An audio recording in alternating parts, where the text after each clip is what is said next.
Hello everyone, welcome back to my channel. I'm Maria, if you don't know, and I'm joined today by Rawi.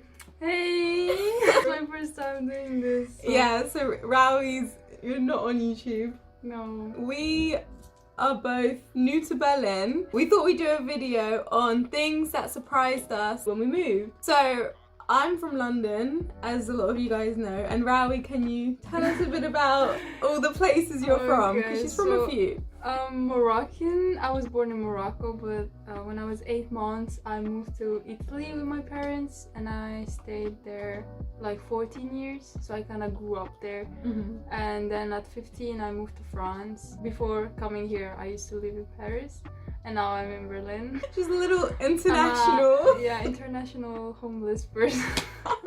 She's not a homeless person. Okay. No. That's another story.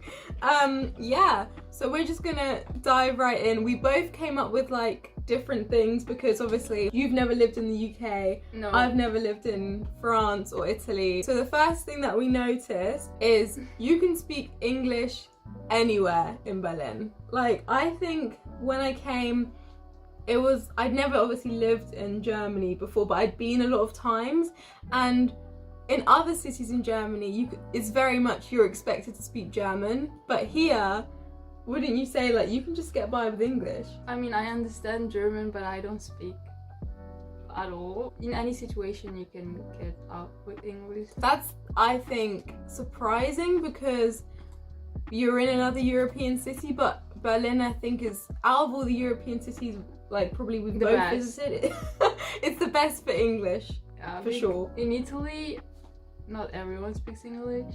In France, no even one if they speaks don't, English even if they do speak English, they wouldn't speak. Yeah, English in France, to you. no one speaks English to They you. would keep speaking in French. to you in French. Yeah. So Germany, they're very much like accommodating in that sense. So the next one was what you noticed. Yeah, here people like tend to buy like glass product, like glass bottles, and when they're done with it, you can kind of recycle it. Yeah. And get money back.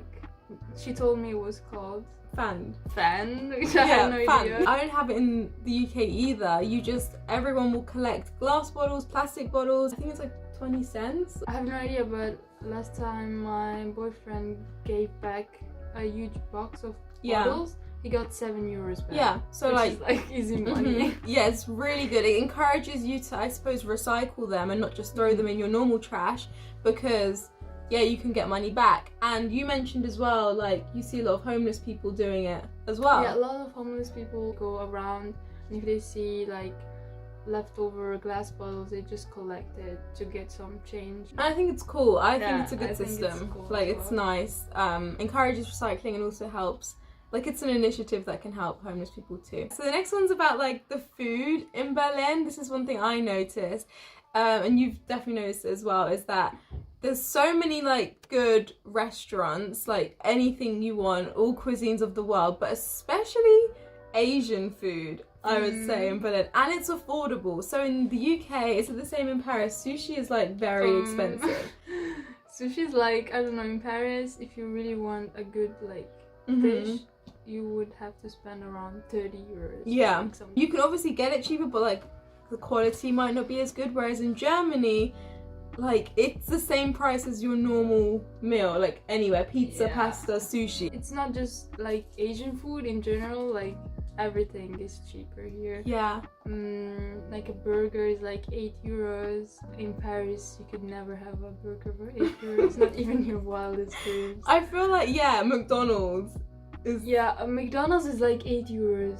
I think it's the same for us as well. I think it's not like food is crazy cheaper like you're in Thailand or somewhere, but it's just a notch cheaper. Like, it's definitely a couple euros less or pounds less than you would normally spend, which helps. Along the same lines of food, I have noticed that supermarkets are quite cheaper than Paris, and you also have the option. In Paris, you don't really have the option to choose where you want to go. Everything is expensive. Here you kind of have Rawi, which is middle, like Yeah, would I'd say say in the it's middle. Yeah, Edeka and Edeka and Lidl Lidl are are, like the cheapest. lower cost. Yeah. What's the expensive one? Like Bio supermarkets. Yeah. Bio companies are like, woo! When I first came, I was like obsessed with Bio company. Yeah. I was shopping at the Bio supermarket It's for expensive. everything. Yeah. Everything. Like the Bio supermarkets are the ones where you can get all like the vegan products and all just the cool stuff to try. So I was there for everything and I was spending so much money. In the UK, we would equate it to our Whole Foods. Do you have like a... Yeah. In France, I don't know, I don't shop for you. I would say it's normal for me, supermarket prices, but compared to France, it's a lot cheaper. Like supermarkets in France, I don't know how you guys live. I really don't. I don't know either. Like here you can get bread for like 50 cents. Yeah. 15 cents. 15 cents. Yeah, what are you doing with 15 cents in France? Nothing. Nothing. Even if you give it to a homeless person, he would look at you like, are you for real? Yeah, so like you give in a bottle, you get 15 cents, and then you go to the bakery. Like True. It's an ecosystem. I swear. It's so Yeah, good. this is one thing that I have like recently discovered. Like I knew it before I came, but I've started using it a lot. It's the car sharing apps. So what's really cool about Berlin is that they have car companies and it's like an app and you just find a car on an app and you just get to go around and drive it. I don't know if I'm explaining this well. You have more options for transport, let's say that, and you don't have to pay for parking and it's cheaper than taking an Uber. And especially in like Corona times, you probably are not necessarily wanting to always take public transport. You can use this from 18, which is crazy. Do you have it in France? In France, I think it's 25 to rent a car, but we don't really have an app. We have a scooter rental thing. Yeah, there's also scooters everywhere here. Yeah. So another thing that we both noticed is red light means stop. Yeah. Do you want to explain? In Paris, I kind of had the like habit of crossing, even if it was like red for me. Yeah. Which is not always. good. We always cross on red. Like in the UK, yeah. it's like go, just go. If there's no cars, risk it. You gotta get somewhere. You're in a rush. But here, everyone waits for the red to go green. And before if crossing. you even think about going on a red, you're gonna hear about it. You're gonna hear from the person next to you, from the cars that you're crossing in front of. You're gonna hear it from like the person working in the shop who saw you do it. Yeah, true. It's not gonna go unnoticed. And I find that a bit annoying, but I think it really makes you think about the example you're giving to children. True. You know why I started doing it in Paris?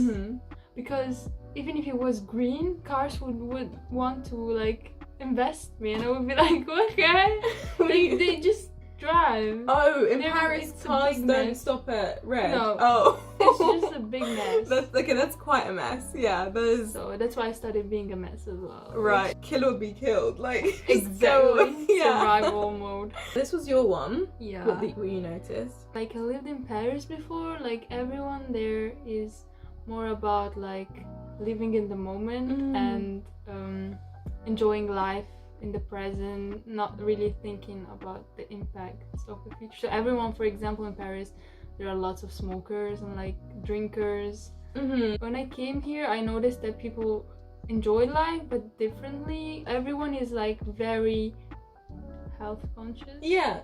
So like we were saying, we noticed that there's a lot more done for vegans or for plant-based people or like dairy-free, gluten-free. Like it's so easy to be that here. I think in London this wasn't so new for me because we're also very much like there's options for everything, but it's definitely true that you get that here. But I would say it's also expensive, that lifestyle.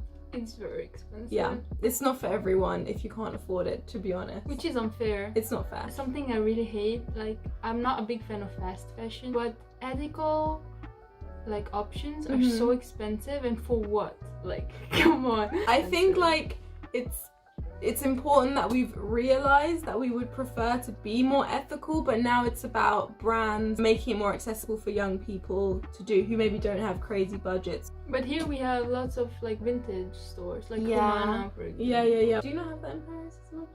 There's vintage shops in Paris. We do, but you never find good things. French Also people never difficult. throw good things. This is one we love. We love the dress code in Berlin. Like, you can dress however you want, but the standard is like casual, like super casual. Like, I go out in joggers, like we're literally in sweatpants and shoes and leggings, like joggers every day, like, and no one will look at you twice. Dress comfortably. Yeah, just comfortably and discreetly. I don't know. Yeah, like understated, like wearing black or like darker colours. They love like a Doc Marten. They do like the grungy look as well. But I think what we like about it is we feel accepted. Paris is another story. Like, their dressing is like a ritual. Like, people there dress to impress. You could never go out dressed like how you are now. I could, but people would look at me like I had. And you would feel. I did like dress up like this sometimes. I had like lots of people, especially girls, like making very mean comments. You like in in the street? What? Yeah. We would. I've never experienced something like I had that. it. It's not about what you wear, okay? It's not what's in here. It's about what's in here as well. That's true. In London, you can wear whatever you want, but we definitely have like people who like to dress chic and people who like to dress super grungy. Like, anything's accepted. Whereas in Berlin, even when you go clubbing, I've heard that you just wear like what you're wearing now. Like, I could go clubbing like we this. could go clubbing like this, like, which is insane to us. Like, in London it's smart casual. Paris is very much like, yeah, Paris, like, if you don't have high heels, you could never get into a club. and here, if you want to get into a club with heels, it would be hard. Yeah, it would. It's the crazy. contrary. One thing I really noticed was the public transport. It's really good, it's a great system, but one thing that I would say is really different is you don't have to scan to get in. And in Paris and in London, there's like a barrier, whereas all the barriers are down here. It's fine, but you really have to remember to buy your ticket. I'll never forget again. But I had a bad experience where I didn't have a ticket before, and it's just, it's not a situation you want to be in. In general, Germans are really good, respectful of the rules. Oh my gosh, Germans love rules. Like, but they're they do very respect respectful. them. Very. Like, in the UK and France, no, we don't do that. There is a barrier, I'm gonna jump on it. Yeah, like, no. using one ticket, Yeah. like, you can, like, 15 people take I them with feel like in London it's more just, if we see people breaking the rules, we look and then we look away. Oh, okay. That's what we're like in London. Same in Paris. Yeah. Whereas in Germany, if you break a rule, you're gonna hear about it, as we mentioned earlier. Well guys, we're gonna wrap this up here. The sun has set behind us, so sorry if the brightness has changed throughout the video. We were really struggling with the lighting. If you see the setup, you will just laugh. But we hope you enjoyed. Hopefully you learned if you're coming from Paris or Europe, or if you're coming from the UK, what to expect. Oh yeah, the UK is not in Europe anymore. Yeah, I know. Well, thanks for watching, guys. And thanks, Rawi, for being in the video. Thank you. Bye.